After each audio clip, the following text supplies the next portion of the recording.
नमस्कार दोस्तों, स्वागत है आप सभी का आपके अपने इस यूट्यूब चैनल धीवर एकेडमी पर। दोस्तों, आज का जो हमारा क्लास होने वाला है वो क्लास नंबर 13वां होने वाला है। और आज के क्लास का जो हमारा विषय रहने वाला है वो शिक्षण अभिरुचि रहने वाला है, जिसे आप लोग सीडीपी के नाम से भी जानते हो। और आज के क्लास का जो हमारा टॉपिक रहने वाला है वो व्यक्तिगत भिन्नताएं का हम लोग क्या करेंगे, थ्योरी क्लास पढ़ेंगे। तो सबसे पहले ना आप लोगों को ये समझा देता हूँ कि व्यक्तिगत भिन्नताएं क्या है और आपको इस टॉपिक को क्यों पढ़ना पड़ रहा है, ये आप लोगों को बता देता हूँ। उससे पहले अगर आप लोगों को ना आपका जो सिलेबस है, चाहे वो प्री बीएड एंट्रेंस एग्जाम का हो, चाहे वो प्री डीएलएड एंट्रेंस एग्जाम का हो, उसको अगर आप लोगों को दिखाओ ना, तो आपके सिलेबस में यहाँ पर देखो लिखा गया है कि बच्चों की व्यक्तिगत भिन्नताओं के बारे में समझना और उनकी आवश्यकता के आधार पर क्या करना, शिक्षण अधिगम प्रक्रिया निर्धारित करना। तो आप लोगों को ना सबसे पहले ये बता देता हूँ कि इसमें ना व्यक्तिगत भिन्नता क्या होता है, ये आप लोगों को सबसे पहले समझा देता हूँ। उसके बाद फिर आप लोगों को पूरा थ्योरी अच्छे से आप लोगों को पढ़ाऊंगा, ठीक है। तो अपने शब्दों में आप लोगों को समझा देता हूं कि व्यक्तिगत भिन्नताएं क्या होता है। तो ध्यान से सुनिएगा और समझने की कोशिश कीजिएगा। व्यक्तिगत भिन्नता का मतलब ये होता है कि इस संसार में कोई भी दो व्यक्ति को आप लोग लेकर के आ जाओ, वो दो व्यक्ति जो होगा ना वो एक समान एक गुण वाला कभी भी नहीं होगा, कोई ना कोई अंतर उसमें क्या होगा, पाया ही जाएगा। उसके अतिरिक्त आप लोगों ने देखा होगा कि एक घर में एक ही टाइम में दो जुड़वा बालक जन्म लेता है, और जन्म लेने के बाद जब 10 साल का हो जाता है ना दोनों के दोनों, तब आप लोग उनमें देखोगे तो वो समान रूप से समान गुण वाला बिल्कुल भी नहीं होता। एक समान उसमें जो गुण है वो बिल्कुल पाया नहीं जाता, किसी न किसी प्रकार से उसमें भिन्नता, उसमें अंतर पाया जाता है। चाहे वो एक घर में एक टाइम में ही क्यों ना वो बच्चा जो है वो पैदा हुआ हो, चाहे वो हो उनके आकार में, रंग में, रूप में, चाहे वो शारीरिक, मानसिक और व्यक्तिगत सभी प्रकार से ना उसमें जो भिन्नता है वो पाया जाता है। समझ में आया व्यक्तिगत भिन्नता क्या होता है? कि दो व्यक्ति कभी भी एक समान नहीं होता, उसमें चाहे वो शारीरिक हो, मानसिक हो, बौद्धिक हो, उसमें अंतर पाया जाता है। अब आप लोग ये जान लो कि आप लोगों को ये व्यक्तिगत भिन्नताएं क्यों पढ़ना पड़ रहा है। आप भविष्य में शिक्षक बनना चाहते हो और शिक्षक बनने के बाद आप छोटे छोटे बच्चों को कक्षा में पढ़ाओगे। तो एक शिक्षक होने के नाते पहले आपको ये समझना होगा कि कोई भी जो बालक है वो समान नहीं होता है, कोई भी दो बालक है जो है। अगर आप ये समझ जाओगे ना तो आपको पढ़ाने में क्या होगा, आसान होगा। क्यों? क्योंकि देखना आप लोगों ने जनरली ये देखा होगा कि कई बालक जो है ना वो एक बार अगर आप समझाते हो तो वो समझ जाता है। कई बालक ऐसे होता है जिसे आप 2 से 3 बार समझाओ तब समझता है। क्यों ऐसा होता है? क्योंकि प्रत्येक बालक जो है ना वो समान नहीं होता है, समान रूप से समान तरीके से लर्न नहीं कर पाता, नहीं सीख पाता। कोई बहुत जल्दी मैच्योर हो जाता है, कोई देर से मैच्योर हो जाता है। तो एक शिक्षक के रूप में जब आप जान जाओगे ना कि प्रत्येक बालक जो है उसमें भिन्नता पाया जाता है, कोई भी बालक समान नहीं होता है, जब आप एक शिक्षक के रूप में ये समझ जाओगे तो आप ना उसी के अकॉर्डिंग पढ़ाओगे भविष्य में। और पढ़ाओगे तो उस प्रकार से क्या होगा, आपकी जो समझदारी है वो बनेगा और बच्चे क्या है अच्छे तरीके से आपको समझ पाएंगे और आप भी बच्चों को समझ पाओगे और अच्छे से पढ़ा पाओगे उस तरीके से। तो इसीलिए आपको ये जो टॉपिक है ना एक शिक्षक के रूप में पढ़ना होता है, ठीक है। अब आप लोगों को पता चला ना कि व्यक्तिगत भिन्नता क्या होता है और क्यों आप लोगों को इस टॉपिक को पढ़ना होता है। चलिए अब हम लोग ना थ्योरी को पढ़ते हुए चलते हैं और आप लोगों को क्या क्या करना है, जो जो चीज़ मैं नोट करने के लिए बोलूँगा उन तमाम चीज़ों को आप लोगों को नोट करते हुए चलना है। और उसके अलावा ना आप लोग ज़रूर शॉर्ट नोट ज़रूर बनाइएगा जो जो चीज़ नोट करने के लिए बोलूँगा। क्यों? क्योंकि एग्ज़ाम से एक हफ्ते पहले आप लोगों को ना क्विक रिवीजन करते बनेगा। तो इसीलिए केवल जो मैं बोलूँगा ना केवल उन्हीं को आप लोगों को नोट करना है, कोई भी चीज़ को नहीं नोट करना है आप लोगों को, ठीक है। उसके बाद इसका जो पीडीएफ है पूरा वो तो मैं प्रोवाइड करूँगा जी आप लोगों को, आपके जो व्हाट्सअप ग्रुप है उसमें। तो वहाँ से डाउनलोड करके दोबारा अच्छे से पढ़ लीजिए और तैयारी कर लीजिएगा। और व्हाट्सअप में कैसे जुड़ सकते हो ये आप लोगों को थोड़ा देर में बता दूंगा, ठीक है। चलिए सबसे पहले इसमें सामान्य परिचय, जनरल इंट्रोडक्शन करके थ्योरी दिया है उसको ध्यान से पढ़िए। और सारे लाइन को मैं आप लोगों को समझाऊंगा, इसका टेंशन नहीं लेना है आप लोगों को, ठीक है। और अगर आप सीडीपी पढ़ रहे हो मतलब शिक्षण अभिरुचि का अभी विषय पढ़ रहे हो ना, तो एक बात अपने माइंड में डाल लीजिएगा, आपको कोई भी जो टॉपिक है उसको रटना नहीं है, आपको समझते हुए चलना है, केवल आपको समझना है। रटोगे तो कोई मतलब नहीं होगा आपको, ठीक है। जो चीज़ रटने वाली जो बात है ना, जैसे कोई डाटा होगा तो वो बताऊंगा तो ज़रूर उसे आप लोग क्या करना, रट लेना। लेकिन ज़्यादा से ज़्यादा जो टॉपिक होगा उसको समझने पर जोर दीजिए। जैसे अभी आप लोगों को बोला ना कि व्यक्तिगत भिन्नता क्या होता है, केवल आपको समझना है और क्यों आपको पढ़ना पड़ता है इसको भी आपको समझना है। इतना ही आप लोगों को करना है, रटने की आवश्यकता नहीं है आप लोगों को, ठीक है। चलिए अब थ्योरी को ध्यान से पढ़ते हैं, तो मैं आप लोगों के लिए पढ़ दे रहा हूँ, केवल ध्यान से सुनिए। जब दो व्यक्ति विभिन्न समानताएं रखते हुए भी आपस में भिन्न व्यवहार करते हैं तो इसे व्यक्तिगत व्यक्तिक भिन्नता कहा जाता है। तो देखो दो जो बालक है वो क्या होता है, एक दो गुण में हो सकता है समान हो, लेकिन लेकिन सारे गुण उसका क्या होता है, समान नहीं होता है। तो ये क्या कहलाता है, व्यक्तिक भिन्नता कहलाता है। नेक्स्ट को पढ़िए, कोई भी दो व्यक्ति समान नहीं होते, जुड़वा बालक में भी विभिन्नताएं पाई जाती है। इस प्रकार व्यक्तिक भिन्नता प्रकृति द्वारा प्रदत्त स्वाभाविक गुण है। तो ये आप लोगों को बता दिया हूँ ना अपने शब्दों में। नेक्स्ट को ध्यान से पढ़िए, व्यक्तिक भिन्नता से अभिप्राय है कि प्रत्येक व्यक्ति में जैविक, मानसिक, सांस्कृतिक, संवेगात्मक अंतर पाया जाता है। तो प्रत्येक व्यक्ति में क्या क्या अंतर पाया जाता है, चाहे वो जैविक हो, मानसिक हो, सांस्कृतिक हो या संवेगात्मक हो, उसमें क्या है, अंतर पाया जाता है। नेक्स्ट को ध्यान से पढ़िए, प्रत्येक व्यक्ति के नाक, कान, मुंह, हाथ, पैर आदि होते हैं, किंतु उनके आकार तथा उनकी बनावट में थोड़ी बहुत अंतर करके प्राकृतिक समानताओं के बावजूद असमानताएं उत्पन्न कर देती है। इन मनोशारीरिक असमानताओं को ही व्यक्तिक भिन्नता कहा जाता है। मतलब यह है कि प्रत्येक व्यक्ति का नाक होता है, आँख होता है, मुंह होता है, हाथ होता है, पैर होता है, सारी चीज़ समान होता है, लेकिन फिर भी आप लोग देखना कि प्रत्येक व्यक्ति जो है उसका जो रंग है, रूप में क्या होता है, अंतर पाया जाता है। तो ये इसमें बोला गया है। नेक्स्ट को ध्यान से पढ़िए, व्यक्तिक भिन्नताओं का वैज्ञानिक अध्ययन सर्वप्रथम एफ गाल्टन 1879 ने प्रारंभ किया। मतलब जो एफ गाल्टन है ना, उन्होंने 1879 में क्या किया था, व्यक्तिगत भिन्नताओं का मनोवैज्ञानिक तौर पर क्या किया था, उसका अध्ययन करना प्रारंभ किया था। इनके उपरांत इस दिशा में कैटल ने वैज्ञानिक कार्य किए। गाल्टन तथा कैटल ने व्यक्तिक भिन्नताओं के विवरण को सामान्य संभावना वक्र, नॉर्मल प्रोबेबिलिटी कर्व के आधार पर समझाया। तो आप लोगों को ना, चाहो ना तो ये जो लाइन है ना, उसको आप लोगों को नोट करना है। सबसे पहले व्यक्तिक भिन्नता का अध्ययन किसने किया, तो एफ गाल्टन ने किया था। कब किया था, तो 1879 को किया था। ये आप लोगों को नोट करके रखना है। उसके बाद किन्होंने किया इस फील्ड में, तो कैटल ने भी किया था। कब किया था, तो 1879 से लेकर के 99 के बीच में क्या किया था, वैज्ञानिक कार्य किया था। इस पर व्यक्तिक भिन्नता के बारे में शोध किया था। ठीक है, और इसे क्या कहा उन्होंने, सामान्य संभावना वक्र कहा, जिसे इंग्लिश में क्या बोला जाता है, नॉर्मल प्रोबेबिलिटी कर्व कहा जाता है। तो केवल आप लोगों को ये याद रखना है कि एफ गाल्टन ने क्या किया था, सबसे पहले व्यक्तिक भिन्नताओं का अध्ययन किया जाता है कि दो व्यक्ति कभी भी एक समान नहीं होता, एक प्रकार के गुण नहीं पाया जाता। ये उन्होंने क्या किया था, शोध किया था। तो ये आप लोगों को नोट करना है, केवल इतना ही। ठीक है, नेक्स्ट को ध्यान से पढ़िए, व्यक्तिगत मनोविज्ञान का जन्मदाता अल्फ्रेड एडलर है। तो ये भी चीज़ को आप लोगों को नोट करके रखना है। व्यक्तिगत मनोविज्ञान का जन्मदाता कौन है, तो अल्फ्रेड एडलर है। ये आप लोगों को नोट करके रखना है, इसको मैं बोल रहा हूँ। ठीक है, चलिए नेक्स्ट को ध्यान से पढ़िए, मानव में व्यक्तिक भिन्नता आनुवांशिकता और पर्यावरण के बीच सहभागिता से निर्धारित होती है। आनुवांशिकता और पर्यावरण से क्या होता है, सहभागिता होता है। आनुवांशिकता का मतलब होता है हेरिडिटी, और पर्यावरण मतलब जिस इलाका में, जो एरिया में जो व्यक्ति रहता है ना, तो उसका जो आनुवांशिकता, और जिस इलाका में जो व्यक्ति रहता है तो उसका पर्यावरण, दोनों ही क्या करता है, उसको व्यक्तिक भिन्नता को प्रदान करता है, और क्या करता है, उसका जो विकास है वो डिपेंड करता है, उसको प्रभावित करता है।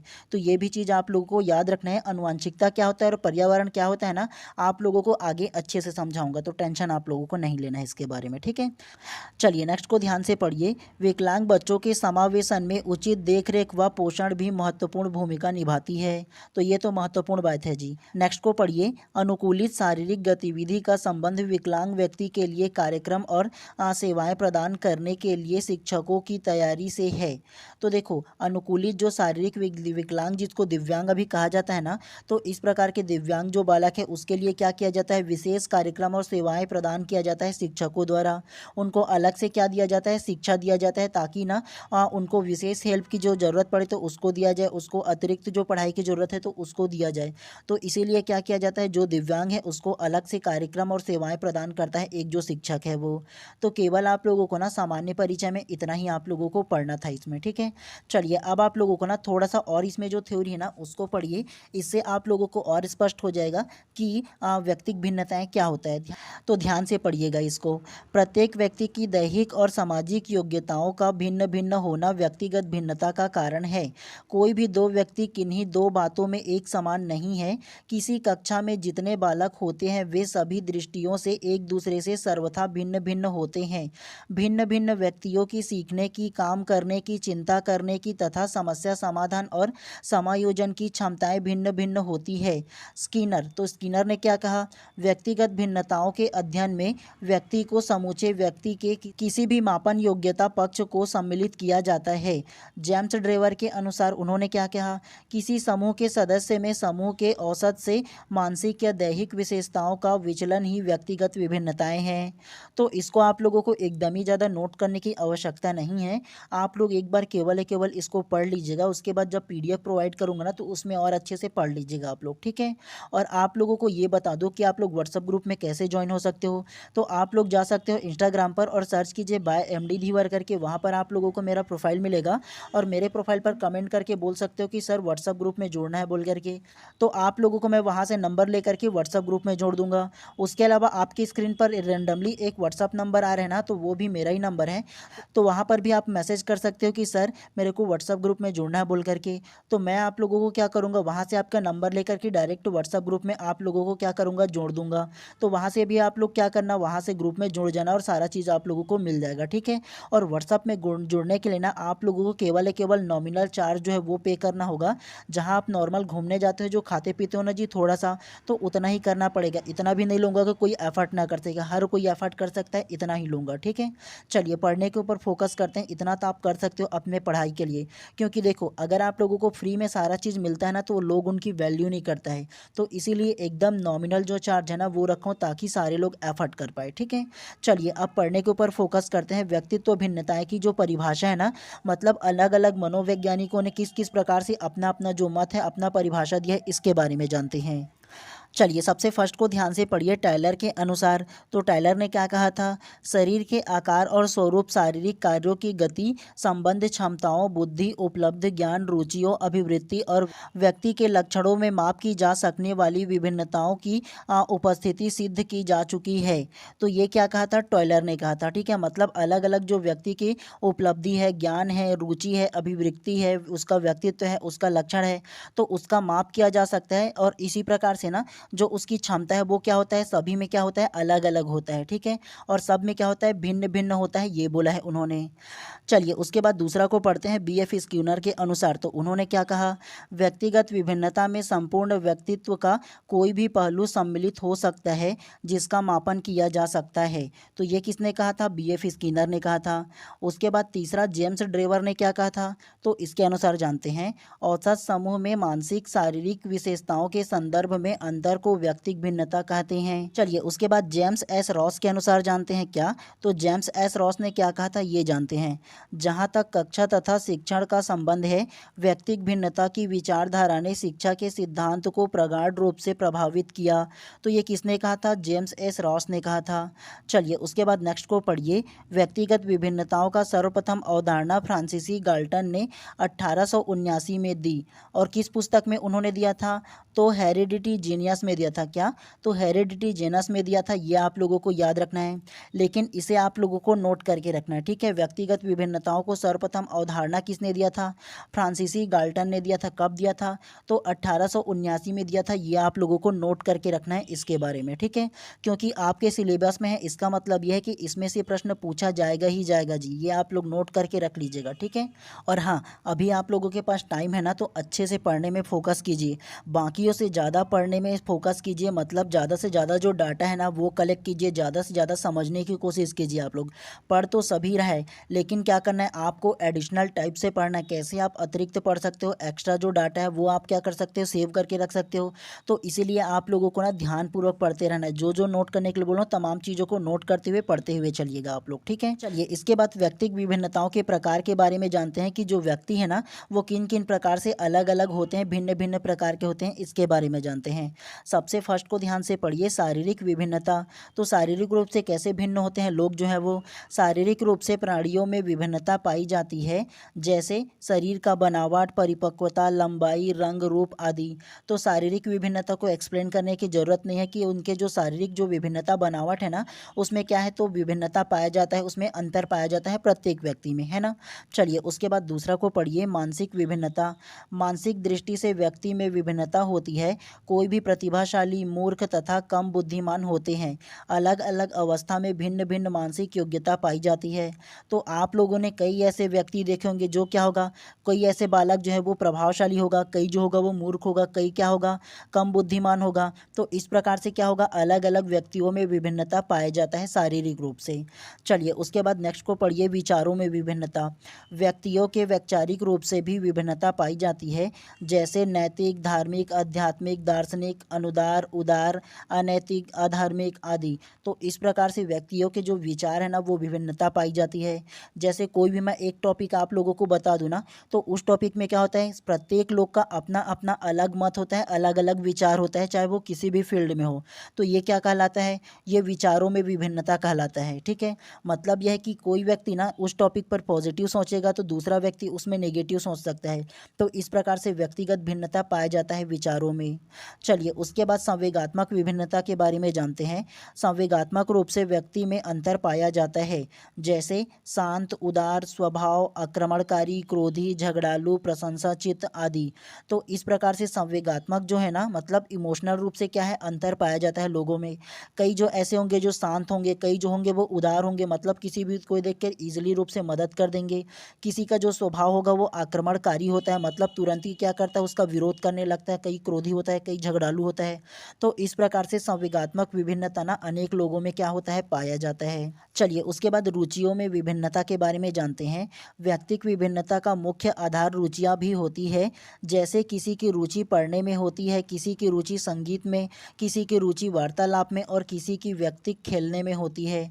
तो आप लोगों को ये भी पता है ना कि रुचियों में क्या है, विभिन्नता पाया जाता है, कि लोगों की जो रुचि रहता है वो अलग अलग होता है। कोई खेलने में एक्सपर्ट होगा, कोई पढ़ने में एक्सपर्ट होगा, कोई गाने में एक्सपर्ट होगा, कोई कुछ और करने में एक्सपर्ट होगा, कोई क्रिकेट खेलने में एक्सपर्ट होगा। तो सभी के जो रुचि है वो क्या होता है, अलग अलग होता है, और इस प्रकार से क्या है, विभिन्नता पाया जाता है। उसके अलावा नेक्स्ट को पढ़िए, सीखने में विभिन्नता। तो सीखने में किस प्रकार से विभिन्नता पाया जाता है। सीखने की दृष्टि से व्यक्तियों में अनेक व्यक्तिक भिन्नताएं पाई जाती है। जैसे कई बालक किसी कार्य को जल्दी और कई धीमी गति से सीखता है। तो सीखने में भी क्या होता है, विभिन्नता पाया जाता है। जस्ट आप लोगों को अभी बताया ना कि आप एक शिक्षक के रूप में किसी कक्षा में पढ़ाओगे, तो जिस टॉपिक को आप पढ़ा रहे हो उस टॉपिक को कई बालक जो होंगे वो तुरंत ही सीख जाएगा, तुरंत समझ जाएगा। लेकिन कई बालक ऐसे होंगे उसी ग्रुप में जो क्या होगा, एक बार में समझ नहीं पाएगा, दूसरे बार समझाओगे तो आधा समझेगा, तीसरे बार फिर ले दे करके समझेगा। तो इस प्रकार की सीखने की जो गति है ना, उसमें भी क्या होता है, व्यक्तिक भिन्नता पाया जाता है उसमें। चलिए उसके बाद क्रो एवं क्रो नामक मनोवैज्ञानिक के अनुसार जानते हैं कि क्रो एवं क्रो नामक मनोवैज्ञानिक ने ना विभिन्नता के बारे में क्या कहा है, व्यक्तिगत विभिन्नता के बारे में।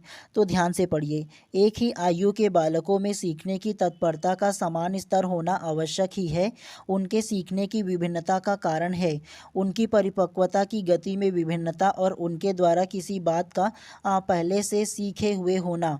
तो ये किसने कहा है, तो क्रो एवं क्रो जो है ना नामक मनोवैज्ञानिक ने केवल ये स्टेटमेंट दिया है। तो इसे आप लोगों को एकदम नोट करने की आवश्यकता नहीं है, केवल आप लोग क्या करना, एक बार पढ़ लेना, इतना काफ़ी रहेगा आप लोगों के लिए। ठीक है, चलिए उसके बाद जानते हैं चरित्र में विभिन्नता। चरित्र के दृष्टि से प्रत्येक व्यक्ति में विभिन्नता होती है। चरित्र में अंतर के मुख्य कारण परिवार, समाज, शिक्षा, संगीत तथा वातावरण है। जैसे किसी का चरित्र नैतिक होता है तो किसी का चरित्र अनैतिक। तो चरित्र भी होता है ना, जी हाँ, उसका जो व्यक्तित्व होता है उसी को चरित्र कहते हैं। तो कई जो व्यक्ति होंगे वो क्या होगा, अपने परिवार और समाज के अनुसार क्या होगा, शिक्षा, गति, संगीत, वातावरण के साथ उनको क्या होता है, प्रभावित होता है। जैसे कई व्यक्ति क्या होगा, नैतिक होगा, मतलब किसी की मदद करने में बहुत ज़्यादा क्या करेगा, मदद कर देगा। और कई व्यक्ति अनैतिक होगा, मतलब कोई भी प्रकार से मदद वगैरह नहीं करेगा, अपना सेल्फिश होगा। तो इस प्रकार से चरित्र में भी क्या होता है, अंतर पाया जाता है। उसके अलावा विशिष्ट योग्यताओं में विभिन्नता। तो विशिष्ट योग्यताओं में कैसे विभिन्नता होता है, ध्यान से पढ़िए। सभी व्यक्तियों में विशिष्ट योग्यता नहीं पाई जाती है, और जिनमें होती है वे उनके विशिष्ट योग्यताओं का मात्रात्मक कम या ज़्यादा अंतर पाया जाता है। तो विशिष्ट योग्यता कैसे होता है, कई व्यक्ति में विशिष्ट प्रकार की क्या होता है, योग्यता पाया जाता है, कोई भी फील्ड को लेकर के हो। तो देखो प्रत्येक व्यक्ति में क्या होता है, विशिष्टता नहीं पाया जाता है। कोई कोई व्यक्ति में क्या होता है, विशिष्टता उसमें ना बोलते हैं ना जो गॉड गिफ्टेड वाला, तो वो पाया जाता है उनमें। तो इस प्रकार से भी क्या होता है, उसमें व्यक्तिगत भिन्नता पाया जाता है। चलिए उसके बाद व्यक्तित्व में विभिन्नता कैसे होते हैं।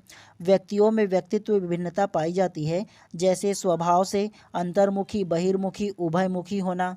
अंतर्मुखी मतलब अपने आप में ही क्या रहना, मगन रहना, सामने के ऊपर ना, सामने वाले के ऊपर क्या करना, अपनी जो बात है वो अच्छे से ना रख पाना, वो क्या होगा, अंतर्मुखी कहलाता है। मतलब ना केवल अपने में ही मगन रहना, खुद से ही बात करना क्या कहलाता है, अंतर्मुखी कहलाता है। बहिर्मुखी क्या होता है, तो अपनी जो बात है ना वो सामने वाले के क्या करना, अच्छे से एक्सप्रेस करना, अपने अंदर जो बात है सामने वाले को क्या करना, बता पाना, अच्छे से एक्सप्लेन कर पाना, वो क्या कहलाता है, बहिर्मुखी कहलाता है। समाज में अच्छे से चल लेता है, अच्छे से बात कर लेता है, किसी भी प्रकार से झिझक नहीं होता उनको, तो वो बहिर्मुखी टाइप से व्यक्ति होता है, ठीक है। और उभयमुखी मतलब दोनों प्रकार से होता है। तो ऐसे भी विभिन्नता क्या है, पाया जाता है उनमें। चलिए, उसके अलावा उपलब्धिक विभिन्नताएं, तो उपलब्धि विभिन्नता क्या होता है, प्रत्येक व्यक्ति में उपलब्धि स्तर भिन्न भिन्न होती है। मतलब ये है कि प्रत्येक व्यक्ति में जो अचीवमेंट है ना जी, उसका उपलब्धि वो अलग अलग ही ना होगा। कोई अच्छा मेहनत करेगा तो वो उपलब्धि उनका क्या होगा, अच्छा होगा। कोई मेहनत नहीं करेगा तो उसका उपलब्धि नहीं होगा। तो इसी प्रकार से भी क्या होता है, उसमें उपलब्धि का अंतर क्या होता है, पाया जाता है उसमें। उसके बाद नेक्स्ट को इसी प्रकार से और पढ़ते हुए चलते हैं। व्यक्तिगत विभिन्नता के क्या क्या कारण होते होते हैं, इसको भी पढ़ते हुए चलते हैं। चलिए, इसके बाद व्यक्तिगत विभिन्नता के कारण के बारे में जानते हैं कि व्यक्तिगत विभिन्नता के क्या क्या कारण हो सकते हैं। सबसे पहला को ध्यान से पढ़िए, वंशानुक्रम। वंशानुक्रम क्या होता है, रूसो, पियर्सन तथा गाल्टन इस कारण के प्रबल समर्थक है। तो वंशानुक्रम के प्रबल समर्थक कौन कौन है, रूसो है, पियर्सन है तथा गाल्टन है। ये आप लोगों को याद रखना है, केवल इसको नोट करने की आवश्यकता नहीं है आप लोगों को। अब आप लोगों को ना अपने शब्दों में समझा देता हूँ कि वंशानुक्रम क्या होता है। ध्यान से सुनिएगा और समझने की कोशिश कीजिएगा। वंशानुक्रम को इंग्लिश में हेरिडिटी कहते हैं। और वंशानुक्रम या हेरिडिटी का जो मतलब होता है ना, वो आपके माता पिता से जो आपको गुण ट्रांसफ़र होता है ना, जो जीन आप लोगों को मिलता है, उसे क्या कहते हैं, वंशानुक्रम कहते हैं, या उसको हेरिडिटी कहते हैं। एग्जाम्पल देता हूँ, ध्यान से सुनिएगा। मान के चलो किसी के माता पिता को क्या होगा, उसके आंखों में जनरली चश्मा वगैरह लगा होगा। तो जनरली उसके बच्चे में भी क्या होता है, एक उम्र के आते आते उसमें भी क्या लग जाता है, चश्मा लग जाता है। और मान के चलो किसी के माता पिता को अगर डायबिटीज़ होता है ना, तो जनरली उसके बच्चे को भी क्या होता है, ट्रांसफ़र हो जाता है। आप लोगों ने ना जो वाइट वाइट टाइप से, जो विदेशी टाइप से लोग होते हैं ना, वो भी देखे होंगे। तो जनरली उनके भी जो बच्चे होते हैं वो क्या होते हैं, उन्हीं के समान सेम टू सेम कलर होता है। किसी के माता पिता मान के चलो ना अधिकतर इंटेलिजेंट हो गए, तो जनरली उसका भी बच्चा क्या होता है, इंटेलिजेंट ही होता है। ये किसके कारण होता है, जनरली वंशानुक्रम के कारण होता है, हेरिडिटी की वजह से होता है, ठीक है। तो उम्मीद है कि आप लोगों को वंशानुक्रम क्या होता है समझ में आ गया होगा। चलिए, उसके बाद वातावरण का प्रभाव के बारे में जानते हैं। जिस वातावरण में व्यक्ति रहता है उसका प्रभाव सर्वाधिक पड़ता है। तो वातावरण का मतलब भी ये रहता है कि आप जिस वातावरण में रहोगे, जिस माहौल में रहोगे, जिस सामाजिक जो घेराव है वहाँ रहोगे, उनका प्रभाव आप पर पड़ेगा। अगर आपका वातावरण अच्छा रहेगा तो जनरली आपका जो स्वभाव है, आपका जो बिहेवियर है, आपका जो व्यक्तित्व है बहुत अच्छा रहेगा। लेकिन अगर आपका जो वातावरण है वो बुरा रहेगा तो जनरली आप भी उसके साथ क्या हो जाओगे, उसका प्रभाव पड़ेगा और आप भी उसमें क्या हो जाओगे, बुरे हो जाओगे। तो ये वातावरण का क्या होता है, प्रभाव पड़ता है। चलिए, उसके बाद नेक्स्ट को पढ़ते हैं, प्रजाति, जाति व देश। यह तीनों घटक भी प्रमुख कारण है। मतलब यह है कि आप जिस प्रजाति में रहते हो, जिस जाति में रहते हो या जिस देश में रहते हो, उसका क्या है, उसका भी कारण से ना क्या होता है, आप में व्यक्तिगत भिन्नता आता है। चलिए, उसके बाद नेक्स्ट को पढ़िए, आयु। आयु का स्तर व्यक्तिगत भिन्नता का प्रमुख कारण है। मतलब यह है कि अलग अलग आयु जो होगा ना, वो व्यक्तिगत भिन्नता का क्या होगा, कारण बनेगा। तो ये भी आप लोगों को ध्यान रखना है। नेक्स्ट को पढ़िए, बुद्धि। बुद्धि का स्तर व्यक्तिगत भिन्नता का उत्तरदायित्व है। तो आप लोगों को पता होगा कि कोई भी व्यक्ति के जो बुद्धि लब्धि है ना, या जो बुद्धि है, स्तर है उसका, तो वो एक समान बिल्कुल भी नहीं होता। बिल्कुल उसमें क्या है, अलग अलग जो अंतर है, जो व्यक्तिगत भिन्नता है वो पाया जाता है। कोई किसी भी टॉपिक को जल्दी समझ लेता है, कोई किसी टॉपिक को बहुत लेट से समझता है। तो इस प्रकार से क्या है, उसमें विभिन्नताएं पाया जाता है। उसके अलावा नेक्स्ट को पढ़िए, आर्थिक दशा। गरीबी व अमीरी व्यक्ति में भिन्नता प्रकट करती है। तो ये भी क्या है, एक आर्थिक कारण है। जो गरीब होगा वो क्या होगा, अलग अलग क्या होगा, उसमें भी भिन्नताएं पाया जाता है। तो इसको आप लोगों को ज़्यादा क्या करना है, रटने वगैरह की आवश्यकता नहीं पड़ेगा। नेक्स्ट को पढ़िए, शिक्षा। शिक्षा, शिक्षित व अशिक्षित व्यक्ति में भिन्नता रहती है। तो ये भी तो एक प्रमुख भिन्नता है, जी हाँ, शिक्षित और अशिक्षित में। उसके अलावा नेक्स्ट को पढ़िए, लिंग भेद। लड़कियों का स्वभाव लड़कों की तुलना में कोमल होती है। तो ये भी आप लोगों को पता होगा ना कि दोनों के स्वभाव में क्या होता है, जनरली उसमें अंतर पाया जाता है। उसके अलावा परिपक्वता, मेच्योरिटी। तो ये क्या है, जो व्यक्ति परिपक्व होता है वह विशिष्ट बनता है। मतलब यह है कि जिसका जो परिपक्वता अर्थात मेच्योरिटी जो लेवल है ना, वो अच्छा होगा, वो क्या होगा, विशिष्ट होगा। और जिसका मेच्योरिटी लेवल कम होगा, मतलब जो आसानी से कोई भी चीज़ को नहीं समझ पाएगा, समझने में लेट लगेगा, तो उसका क्या है, उसका जो मेच्योरिटी लेवल होगा वो कम होगा। तो जनरली इसमें भी क्या है, व्यक्तिगत अंतर पाया जाता है। चलिए, इसके बाद ना एक टॉपिक आप लोगों का और बच गया, केवल इसको ही आप लोगों को और पढ़ना है। व्यक्तिगत विभिन्नताओं का ना शैक्षिक महत्व क्या क्या है, इसके बारे में थोड़ा सा और पढ़ लेते हैं। केवल आप लोगों को इतना ही पढ़ना होगा इसके बाद। चलिए उसके बाद व्यक्तिगत विभिन्नताओं का ना शैक्षिक महत्व मतलब ना शिक्षण में ना क्या क्या व्यक्तिगत विभिन्नताओं का महत्व है इसके बारे में जानते हैं। सबसे फर्स्ट को ध्यान से पढ़िए। व्यक्तिगत विभिन्नता छात्र वर्गीकरण की एक नवीन विधि है। नेक्स्ट को पढ़िए। व्यक्तिगत विभिन्नता व्यक्तिक शिक्षण की व्यवस्था में सहायक है। नेक्स्ट को पढ़िए। कक्षा का सीमित आकार व्यक्तिगत विभिन्नता जानने में सहायक है। नेक्स्ट, व्यक्तिक भेदों के कारण गृह कार्य देने में व्यक्तिक भिन्नता सहायक होती है। नेक्स्ट को पढ़िए। व्यक्तिक विभिन्नता शिक्षण विधि में परिवर्तन करने में सहायक है। नेक्स्ट, व्यक्तिक विभिन्नता के कारण अध्यापक बालकों में विशिष्ट रुचि का विकास कर पाता है। नेक्स्ट, अध्यापक बच्चों की व्यक्तिक विभिन्नता को जानने के उसके शारीरिक दोष के प्रति ध्यान देते हैं। नेक्स्ट को पढ़िए। पाठ्यक्रम निर्धारण में व्यक्तिक विभिन्नता सहायक होती है। उसके बाद नेक्स्ट को पढ़िए।